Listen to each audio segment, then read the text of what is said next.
Olá, seja bem-vindo a mais um encontro do nosso programa Terra, Meu Amor. Esse programa da TV Suprem, que é o braço de comunicação da União Planetária. É uma alegria muito grande termos esse espaço para compartilhar ideias e trazermos convidados especiais para trocarem conosco suas experiências, suas ideias, seus pensamentos, para que cada vez mais a gente possa convergir na direção de uma humanidade mais solidária, fraterna, cooperativa e, principalmente, que a cultura de paz prevaleça entre todos nós. Como sempre, eu começo o nosso programa trazendo um poema e vocês vão ver que esse poema tem tudo a ver com a pessoa que eu vou trazer a seguir para estar conosco no Terra, Meu Amor hoje. O poema é de Mário Quintana e chama-se O Homem e a Água.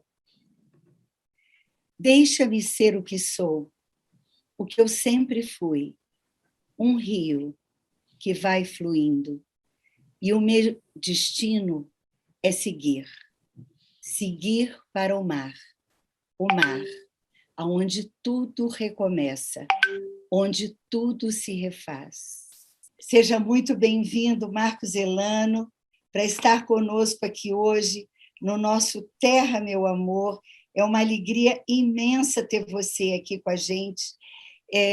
Marcos Elano é uma pessoa que traz uma abordagem fantástica sobre a questão da água, porque a vida dele tem sido dedicada a justamente servir a água, né? Então, ele é engenheiro sanitarista, ele é o diretor da ABS, Associação Brasileira de Saneamento Ambiental, e ele é o coordenador geral do ONDAS, que é o Observatório Nacional dos Direitos da Água. Veja só, que coisa mais linda. Nem todo mundo sabe que no Brasil nós temos um coletivo com esse nome extraordinário. Então, eu vou começar nosso encontro, Montenegro, te dando as boas-vindas, agradecendo você estar com a gente e te fazendo uma pergunta.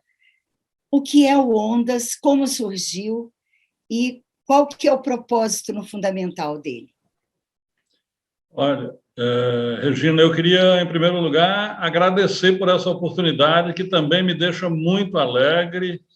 Sobre a sua pergunta, o ONDAS, então, é uma ONG sem fins lucrativos, sustentada pelo trabalho e pelos recursos dos seus associados, que tem quase 3 anos. Nós vamos fazer 3 anos agora no dia 15 de abril.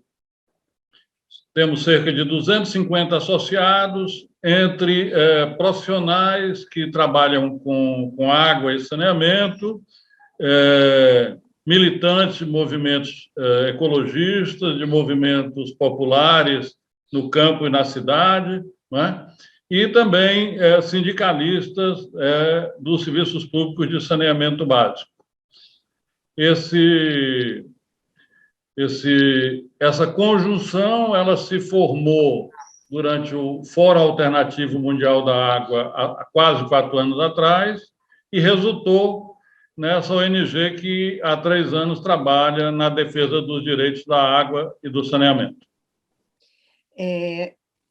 Montenegro, esse ano especialmente, por conta de todas essas reflexões sobre as mudanças climáticas, nós tivemos cenários de profunda escassez em alguns lugares do Brasil e, ao mesmo tempo, nós tivemos também a presença da água de uma forma, vamos dizer assim, muito impactante, né, na vida das pessoas, nas cidades, especialmente as cidades em que a gente sabe que o problema não foi a água, mas sim a gestão da água dentro das cidades. Então, assim, a água hoje, mais do que nunca, eu acho, ela está na ordem do dia na reflexão das pessoas. E nós estamos diante, novamente, de um encontro mundial, que é o Fórum Alternativo Mundial da Água.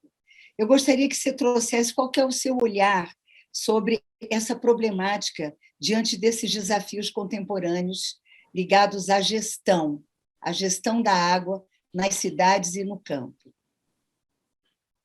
Então, de fato, nós vamos agora ter em Dakar, no Senegal, mais uma edição do Fórum Alternativo Mundial da Água, que ocorrerá em paralelo com o Fórum Mundial da Água, promovido pelas corporações, né, que tratam a água como uma mercadoria, né, que, ao contrário de nós, não estão, de fato, trabalhando para minimizar esses impactos a que você se referiu, Regina.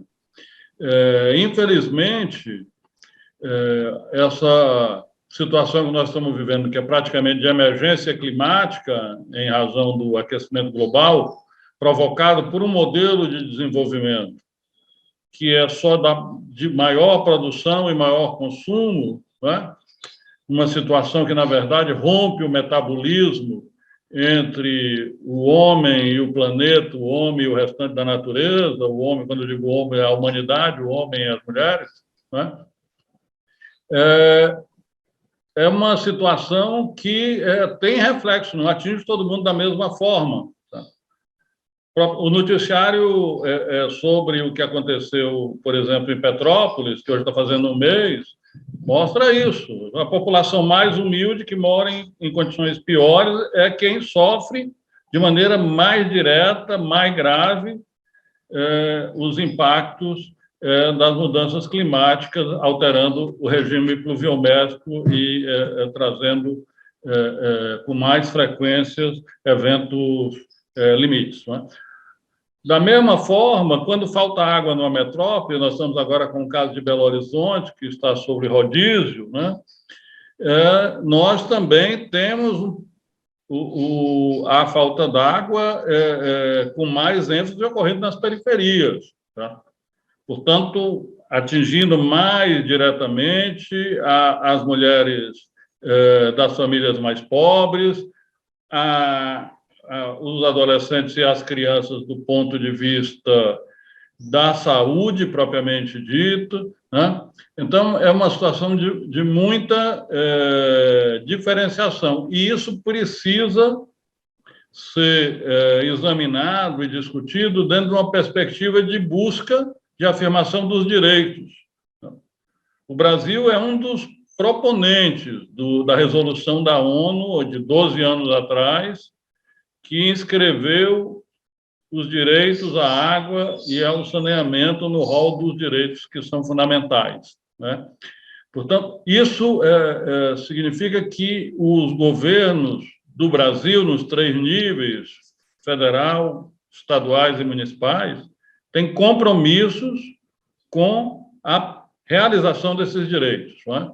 Isso se articula, evidentemente, com o Fórum Alternativo Mundial da Água, onde se reúnem mulheres e homens de vários países do mundo nesse trabalho de afirmar a água como direito e não como mercadoria.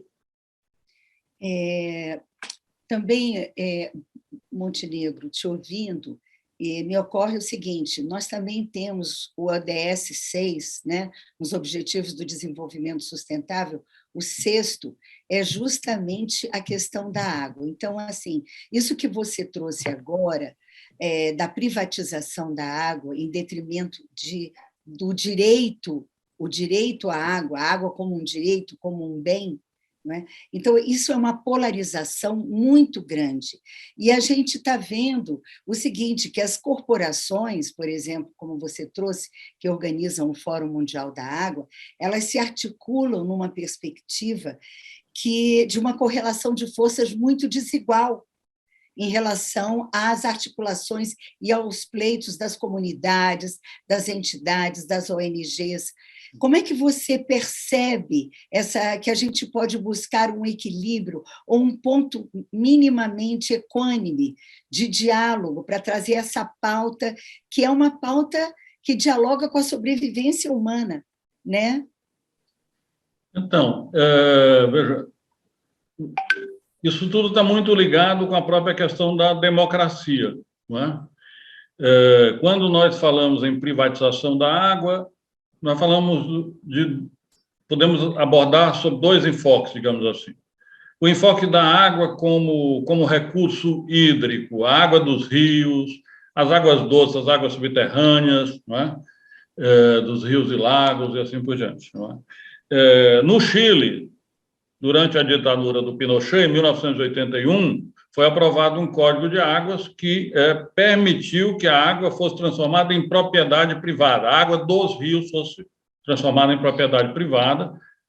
Essa água passa a ter um dono, e esse dono tem direito de vender o direito para usar a água. E é um direito que é permanente, digamos assim.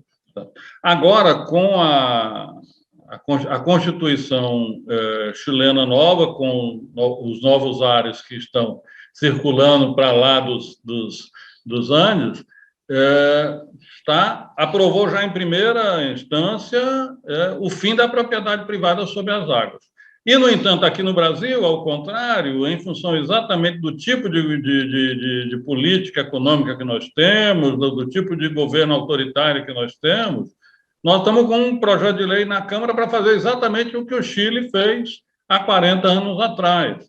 É uma situação intolerável. Você, que é membro do Conselho de Recursos Hídricos do Distrito Federal, deve estar acompanhando essa discussão da alteração do marco dos recursos hídricos no país, e eu vejo isso com profunda tristeza, e é realmente um desafio para nós, certo? Para a população de modo geral, inclusive para a população, digamos, tradicionais, se organizar para fazer frente a essa ameaça. Sim, e agora é o seguinte, na medida em que no Brasil avança essa discussão da privatização da água, a gente, ao mesmo tempo, está assistindo mobilizações na Europa para reverter esse cenário, né? A água que já foi privatizada em outros países foi comprovado na experiência de que é uma experiência não exitosa. Como é que você percebe essa contradição? O que está acontecendo? A gente não pode aprender com as experiências dos outros? A Europa e mesmo os Estados Unidos, e nós temos aqui casos na Argentina, por exemplo, com Buenos Aires, são exemplos de desprivatização, de tornar novamente pública a prestação dos serviços de água e esgoto. As maiores corporações nessa área estão na França, são de origem francesa, certo? E Paris é o exemplo exatamente da remunicipalização da água, certo? Então, parece que essas corporações, elas, na medida em que perdem mercado nos seus países de origem, certo? Estão vindo para cá nesse sentido, né? Para os países do terceiro mundo. E é triste verificar que as alterações que foram feitas na Lei Federal de Saneamento, elas desestruturam os prestadores públicos de saneamento básico para abrir espaço para prestadores privados trabalhando em regime de concessão, com evidentes prejuízos para as populações mais pobres das cidades, para as populações que moram na área rural, que não se constituem, digamos, um mercado facilmente lucrativo para essas empresas. Então, há um acordo entre os gestores do atual governo, né, e essas corporações, que estão muito bem representadas dentro do Ministério da Economia, tá, para avançar no sentido de ampliar o mercado. Eu costumo dizer, como síntese, que os serviços de água e esgoto no Brasil têm problemas seríssimos. Nós temos ainda muita gente para ser atendida, em particular na área rural e as populações das periferias. Nós temos problemas de poluição das águas muito, muito sérios, das águas urbanas. Tá? Então, o diagnóstico de que existem problemas que precisam ser resolvidos, que o setor precisa ser priorizado, é corretíssimo. Agora, certo? Diagnosticar uma pandemia não significa que cloroquina é solução. Certo? Da mesma forma, no saneamento, a privatização, no meu entendimento, é um remédio cuja chance de matar o doente é muito grande. Quando você fala de água, de ar, né, você está falando da terra, você está falando de sobrevivência, você está falando da possibilidade de, como espécie, a gente seguir. Porque nós somos uma espécie também que, no processo evolutivo, não é qualquer água que serve para nós, né? Nós precisamos de uma água com um pH tal, com um índice tal de transparência, de opacidade, de composição bioquímica. Então, quer dizer, existe uma complexidade na relação da água com a sobrevivência humana, e que eu vejo que isso não é considerado dentro das políticas públicas. E eu te faço uma pergunta. Diante desse cenário da essencialidade, da centralidade da água para a vida, você não acha que a questão água tinha que ser política de Estado? Eu não estou falando recursos hídricos, eu estou falando água. A figura água, ela devia estar presente pela sua centralidade e essencialidade como uma política de Estado, justamente para que pudesse haver uma convergência das necessidades, das diferentes vozes, das diferentes demandas, das pesquisas científicas, da academia, numa convergência para que a gestão da água possa acontecer a serviço da nação, né? Então, eu sempre penso a água como algo, um elemento sagrado que tem que ser uma política de Estado. Como é que você me escuta, Montenegro? Concordando essencialmente, chamando a atenção que, inclusive, entre os princípios que orientam os direitos humanos, nós temos o do direito à informação e o direito à participação social. Tá? Direito à participação, direito à informação são essenciais, certo? Para que nós possamos trabalhar em um ambiente informado, portanto, um ambiente mais democrático. Tá? Trabalhar no sentido de diminuir as diferenças, trabalhar no sentido da realização progressiva dos direitos humanos. Né? Eu vou dar um exemplo, Regina, muito singelo. Na França e nos Estados e na Inglaterra, melhor dizendo, é proibido cortar a água de uma família que esteja inadimplente com o seu prestador de abastecimento de água, por não ter condições econômicas de pagar.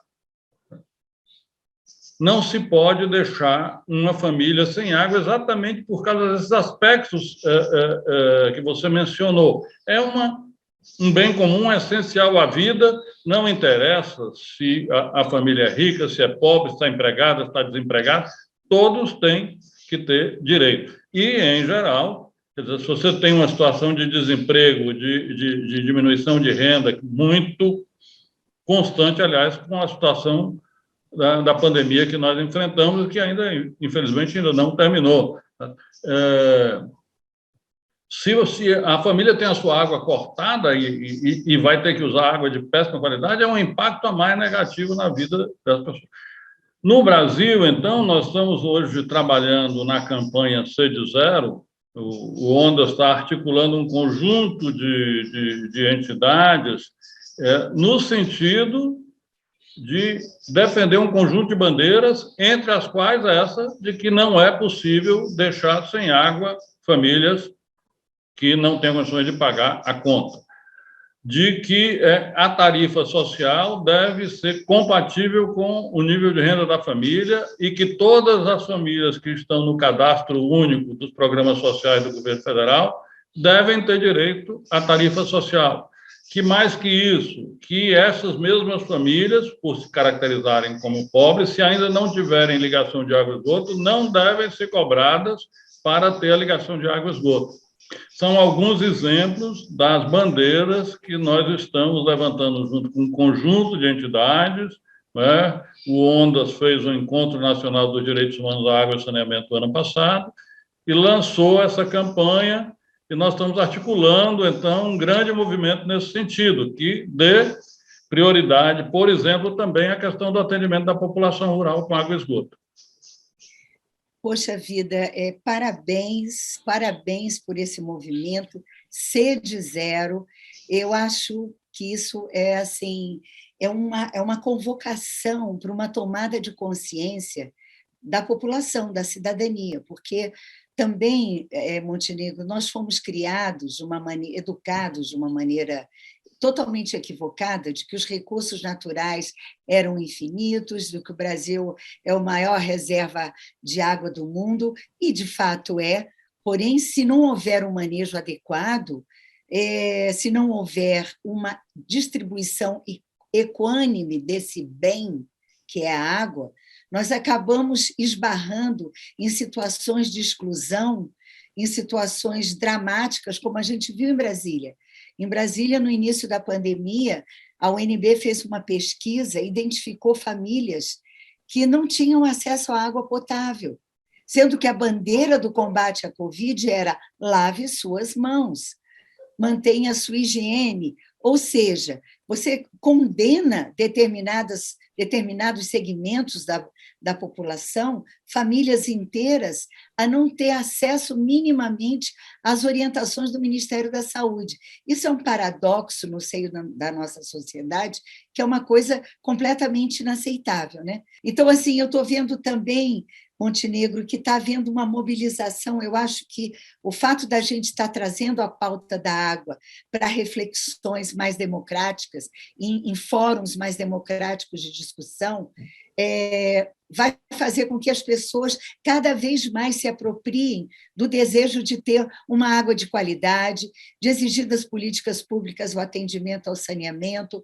Eu queria saber como é que você percebe, nesse momento no Brasil, a questão do marco do saneamento.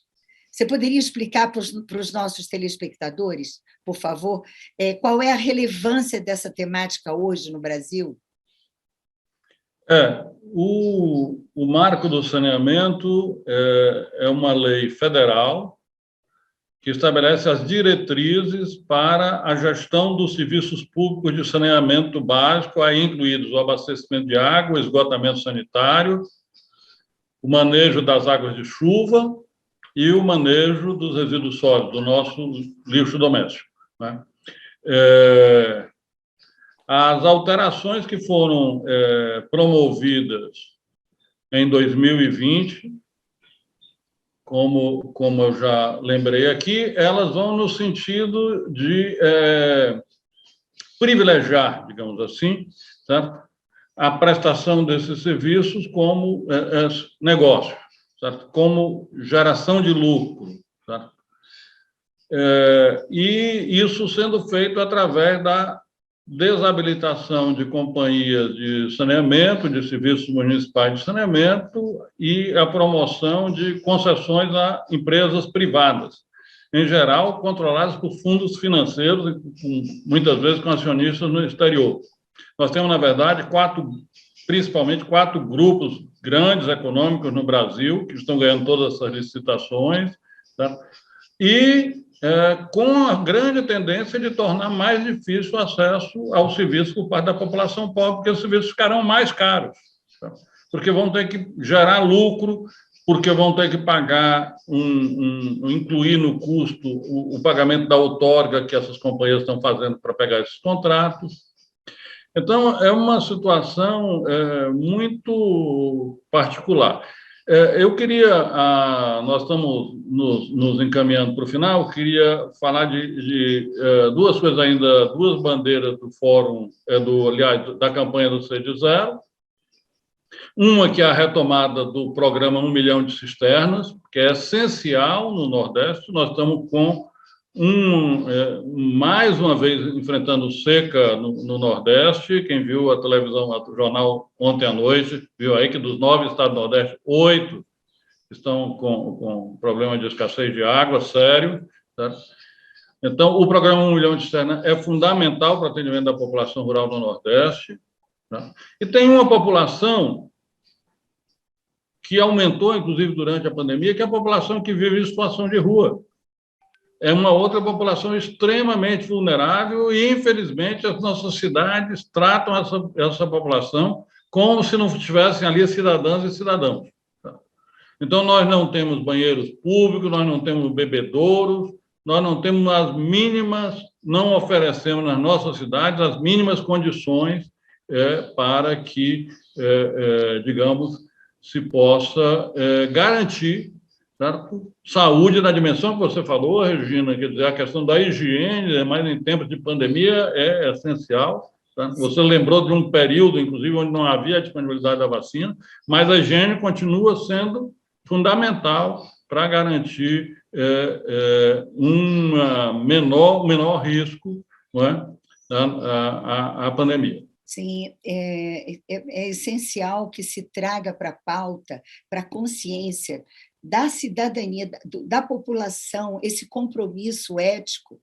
E nós estamos num momento agora de eleições, então, assim, eu acho que o que você está trazendo é também uma oportunidade para que cada um de nós, nesse processo de eleições, veja qual que é o compromisso ético da pessoa com quem você vai dar o seu voto em relação a esses compromissos, a questões essenciais, porque a água é uma questão essencial. Quando você falava do 1 milhão de cisternas, eu me lembrava daquela música do Gilberto Gil, traga-me um copo d'água, tenho sede, e essa sede pode me matar.